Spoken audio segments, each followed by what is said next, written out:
Salut, c'est Sarah, ça dit quoi? Emmanuel Macron, il est rigolo. Non, on le respecte ici, c'est un président. On pensait qu'il allait arriver là, puis retirer ce texte, puis appeler au calme.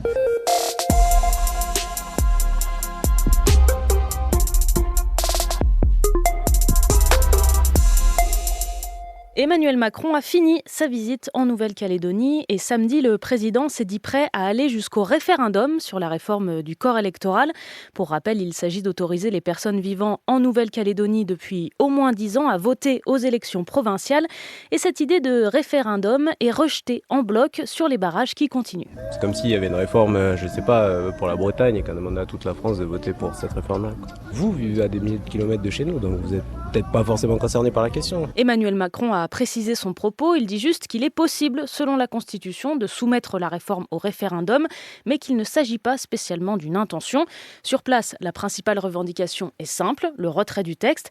Et pour tenter de faciliter le dialogue, l'état d'urgence prendra fin en Nouvelle-Calédonie ce soir à 20h, heure de Paris.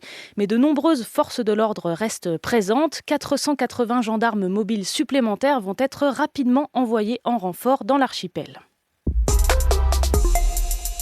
Attention à toi, en ouvrant tes réseaux sociaux ce matin, tu risques de tomber sur des images assez dures, celle d'une frappe israélienne sur Rafah qui a eu lieu hier soir. Au moins 35 morts à l'heure où j'enregistre cet épisode, selon le Hamas. Israël dit avoir visé un camp du Hamas et a indiqué avoir pris connaissance du fait que des civils aient été touchés. Vendredi, la Cour internationale de justice, c'est la plus haute juridiction de l'ONU, avait ordonné à Israël de cesser son offensive militaire à Rafah. Retour en France où l'Assemblée nationale se penche à partir d'aujourd'hui sur la loi sur la fin de vie. Avant d'être débattu dans l'hémicycle, le texte a été examiné en commission. 71 députés l'ont donc déjà en partie modifié. Le texte prévoyait une aide à mourir avec plusieurs conditions, dont la nécessité pour le patient d'avoir un pronostic vital engagé à court ou moyen terme. Et dans la nouvelle version, le patient devra être atteint d'une affection en phase terminale ou avancée. Ce que tu dis n'a aucun sens. En fait, les mots précis sont importants dans ce texte puisqu'ils vont déterminer si telle ou telle maladie sera concernée. Parler d'affection en phase terminale ou avancée permet d'en inclure plus, voire trop, selon certains. Bref, avec tous ces changements, certains membres du gouvernement à l'origine du texte seraient gênés de le voter en l'état. Mais en parlant de vote, tiens, dans 15 jours, si tu es majeur et bien inscrit sur les listes électorales, tu vas pouvoir participer aux élections européennes. D'ailleurs, aujourd'hui commence la campagne officielle. Qu'est-ce que c'est que cet embrouille ? Je laisse mon collègue Thomas Pontillon t'expliquer. Le principal changement, c'est que vous verrez plus souvent les candidats à la télévision ou vous les entendrez plus souvent à la radio, puisqu'avec le début de la campagne officielle, l'audiovisuel public, notamment Radio France et France Télévisions, sont tenus de diffuser les clips de campagne des candidats. Et c'est aussi à partir d'aujourd'hui que sont installés les panneaux devant les mairies pour les affiches des candidats. Et en tout, tu auras le choix entre 38 listes le 9 juin.